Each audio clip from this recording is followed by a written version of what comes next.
सम्मान्य सभामुख महोदय, एक महिना अघि म तनहुको चुनावी मैदानमा थिएँ। आदरणीय मतदाताहरूसँग भोट माग्दै गर्दा उहाँहरूले भन्नुभयो, पहिले सांसदहरूबाट घरायसी सहयोग, टोल र वडाका आवश्यकताबारे कुरा राख्दै थियौँ। यसपटक स्थानीय होइन, हामी तपाईलाई राष्ट्रिय मुद्दाहरूमै योगदान दिनुहोस् भनेर पठाउन चाहन्छौँ भन्ने आम राय मैले पाएको थिएँ।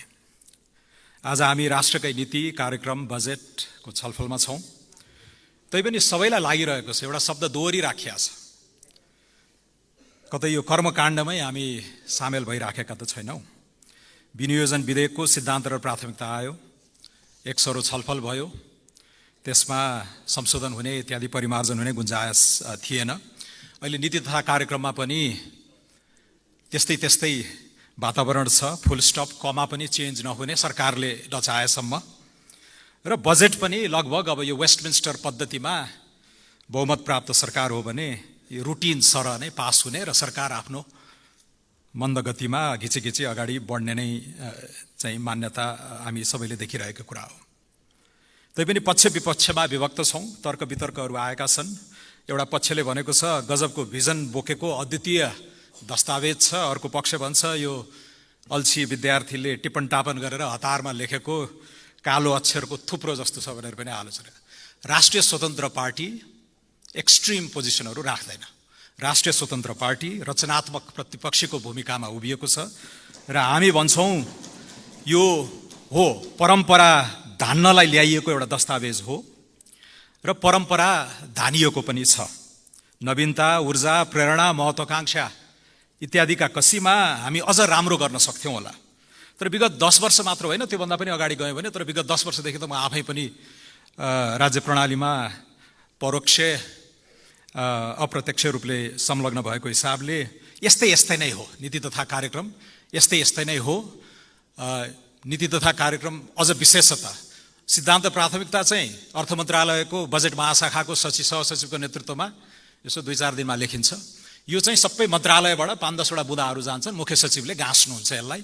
र त्यो सिक्वेन्स हेर्नुभयो भने पनि प्रधानमन्त्री कार्यालयका केही बुदाहरू आउँछन्, त्यहाँबाट अर्थ आउँछ, त्यहाँबाट कृषि आउँछ, सिँचाइ आउँछ, हुँदै शिक्षा, स्वास्थ्य हुँदै अन्तमा अलि गरुङ्गो विषयहरू रक्षा, गृह, परराष्ट्रमा गएर यो टुङ्गिन्छ। यो हुँदै आएकै यस्तै हो। त्यसैले यसमा धेरै चाहिँ उत्ताउलोपन देखाउनुपर्छ जस्तो मलाई लाग्दैन।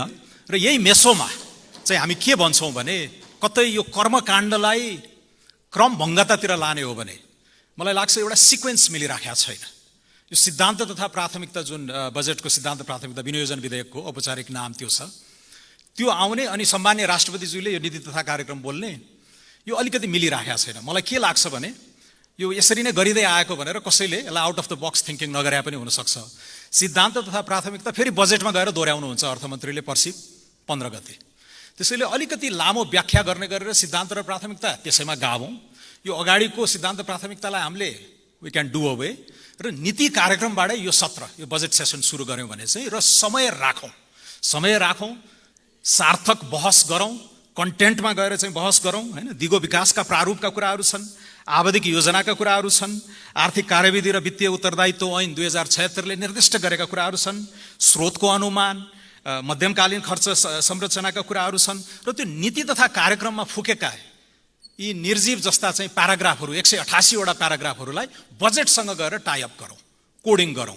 बजेटमा फुकेका अङ्कहरू, बजेटमा छुट्याइएका शीर्षक उपशीर्षकहरू नीति तथा कार्यक्रमको कुन दफामा टेकेर आएको छ, त्यो जस्टिफिकेसन चाहिँ हामीले दिन सक्यौँ भने चाहिँ बल्ल यो उत्तरदायित्व, यो अकाउन्टेबिलिटीका कुराहरू चाहिँ जान्छ, नभए त्यही कालो अक्षरको थुप्रो नै हुने जस्तो मलाई लाग्दछ। अब सभामुख महोदय, यो कन्टेन्टमा म त्यति गइन, धेरै मान्यज्यूहरूले राखिसक्नु भएको छ आफ्नो चासोका विषयहरू।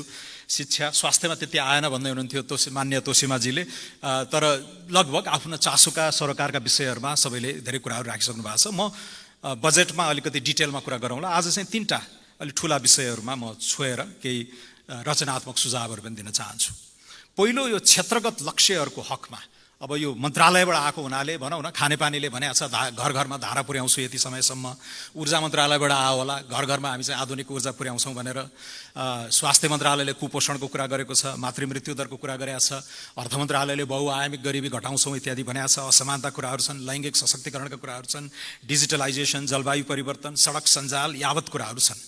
17वटा लक्ष्य, 169वटा उपलक्ष्य र करिब यी सबैलाई मापन गर्नको लागि 300वटा सूचकाङ्कहरू हामीले पहिले नै लिएर आइसकेका छौँ। यो सन् 2017-18देखि नै यो सबै यो अविच्छिन्न सरकारको कन्सेप्टमै टेकेर यसमा काङ्ग्रेसको पनि अपनत्व छ, यसमा एमालेको पनि अपनत्व छ, यसमा माओवादीको पनि अपनत्व छ र अन्य दलहरू, साना दलहरू जो गठबन्धन सरकारमा सहभागी भए सबैको अपनत्व छ। त्यसैले यसमा यहाँ कन्टेन्टमा त्यति विवाद गरिराख्न परेन, तर हामीले अहिले चासो राख्नुपर्ने कुराहरू, तर यो मार्ग चित्र, यो हाम्रो विकासको एउटा साझा रणनीति डिरेल भएको छ।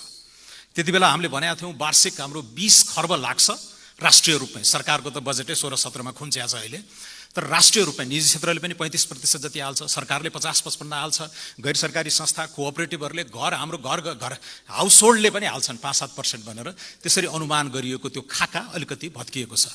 बाह्य प्रतिकूलता त भइहाल्यो, हाम्रै आन्तरिक उथलपुथल पनि छ। हिजो साँझ भर्खरै अहिलेको पछिल्लो सेन्सस डाटालाई मिहिन ढङ्गले केलाइरहेका एकजना मेरा विज्ञ मित्रले भन्नुभयो, यो बोइज र गर्ल्स, केटा र केटीको रेसियो नै हाम्रो त यस्तो डिस्टोर्ट भइसकेछ। 100 केटी जन्मदाखेरि 114 केटा, यहाँ भ्रूण हत्यादेखि लिएर हैन यो सन प्रेफरेन्सका कुराहरू सबै आएको छन्। यसले कस्तो समाज बनाउँछ हाम्रो 20 वर्षपछि 30 वर्षपछि। त्यसैले यो आन्तरिक उथलपुथलको बारेमा पनि हामीले चाहिँ यो नयाँ नयाँ तथ्यमा टेकेर बहस गर्नुपर्ने भएको छ। तर मलाई लाग्छ यी लक्ष्यहरू, तोकिएका लक्ष्यहरू प्राप्तिका लागि बजेट कहाँ कसरी छुट्याइन्छ र सरकारको मनसाय त्यति बेला चाहिँ हामीले प्रष्ट रूपमा देख्नेछौँ। अहिले यो आशा एस्पिरेसनल छ, यहाँ पुग्छौँ यहाँ पुर्याउँछौँ भन्ने कुराहरूको छ, तर त्यही मैले अघि पहिलो बुदामा भनेको चाहिँ यसलाई अझै कङ्क्रिटाइज गर्नु पर्यो, यसलाई अकाउन्टेबल बनाउनको लागि नीति तथा कार्यक्रमको दफा र बजेटको कोडिङसँगै चाहिँ लिङ्क गर्नेतिर हामी जानुपर्दछ। अर्को फिस्कल स्पेसको बारे चासो छ, कसरी बढाउने चिन्ता पनि छ। 10 वर्ष अगाडि हामी 618 अर्बको बजेट लिएर आयौँ, गत साल हामीले चाहिँ 1794 को बजेट बनायौँ। यो अस्वाभाविक वृद्धि छ। कुल ग्राहस्थ उत्पादनको अनुपातमा 22.5%बाट हामीले वात्तै 34.5% पुर्याएका छौँ। र यो कस्तो बाछ, यो बजेटहरू अविश्वसनीय हुनुको कारण के पनि हो भने जेठमा यसरी सुन्निएको एकदम अविश्वसनीय बजेट बनाउने अनि माघमा चुपचापसित त्यसलाई अलिकति साइजमा लिएर आउने। त्यसैले यसपालि अलिकति यथार्थपरक बजेट ल्याउन म सरकारलाई आग्रह पनि गर्छु र हामी यसलाई मोनिटरिङ पनि गर्छौँ। यहाँ रेकर्डहरू यथेष्ट छन्। चालु खर्च औसतमा कति खर्च भइराखेका छन् विगत 5-7 वर्षदेखि। पुँजीगतको रेकर्ड के छ? अनुदान हामीले यसपालि 55 अर्ब आउँछौँ भने 5 अर्ब पनि आइसकेका छैन। ऋणमै पनि 2 खर्ब 2.5 खर्ब उठाउँछौँ भन्छौँ, 50% को हाराहारीमा मात्र आइराखेको छ। र सबै भार हामीले आन्तरिक ऋणमा गरेका छौँ, जसले निजी क्षेत्रलाई खुम्चाइराखेको छ। यो क्राउडिङ आउट भन्छौँ नि, निजी क्षेत्रले एकदमै उत्पादनमूलक गतिविधिहरूमा लगाउन सक्ने पुँजी सरकारले सोचेर अनुत्पादक प्रयोजनमा यो खर्च गरिराखेको छ। यसतिर पनि हामीले हेरौँ। रेभेन्यू राजस्व कसरी बढाउने इत्यादिमा पछि म बोलाउँला। तर यो 75 सालकै सार्वजनिक खर्च पुनरावलोकन आयोगले धेरै राम्रो सुझावहरू दिएको छ। विकास समिति ऐन र विशेष ऐनबाट बनेका परिषद आयोग बोर्डहरू 216वटामा यसले सयौं चाहिँ खारेज वा गाव दिए हुन्छ भनेर भनेको छ। त्यसैले चालु खर्च किन वृद्धि भइरहेछ, सामाजिक सुरक्षालाई कसरी रासनलाइज गर्ने, यो तीनै तहको वित्त व्यवस्थापनका प्रणालीहरूलाई कसरी सुधार्ने बारे एकदमै 380 पेजको त्यो रिपोर्टमा धेरै कुराहरू लेखेका छन्। सरकारले त्यो पढ्दियो भने मात्रै पनि पुग्छ। सार्वजनिक संस्थानहरूको लगानी र दायित्वकोमा पनि धेरै राम्रा सुझावहरू छन्। यहाँ जस्तो उदयपुर र हेटौँडा सिमेन्टलाई एउटै म्यानेजमेन्टमा राख्दैमा पनि 35% चाहिँ खर्च कटौती गर्न सकिने कुराहरू छन्। जडीबुटी र औषधि लिमिटेडका कुराहरू छन् हैन, दुग्ध विकासलाई कसरी अगाडि लाने भन्ने कुरा छन्। त्यसैले यो सबै यो संस्थानहरूको डिटेलमा म अहिले गइन र अन्तमा यो पूर्वाधारकै मोडलमा पनि हामीले चाहिँ पुनर्विचार गर्नु पर्यो। अब एक लहर आयो सन् 2008 पछि, सन् 2015 पछि पनि अब चाहिँ हामीले ठुल्ठुला फ्ल्यागशिप इन्फ्रास्ट्रक्चरमा जानुपर्छ भन्यौँ। पूर्व तयारी, यो लागत, सञ्चालनको मोडालिटी इत्यादिमा हामीले चाहिँ अब नयाँ सिराबाट नै बहस गर्नुपर्ने हुन्छ। तनहुमै मैले देखेँ त्यो धुले सडकहरू 53 सालमा बनेका धुले सडकहरू आजसम्म पिच भएको छैनन्। तर यहाँ पनि त्यो करप्सनको जुन हामीले कुरा गरिरहेको छ यहाँ पनि पुगेको छ हैन। यो अलकत्रालाई 100 को मानक मान्ने हो भने त्यहाँ ओटासिल 6 मा चाहिँ बन्दो रहेछ।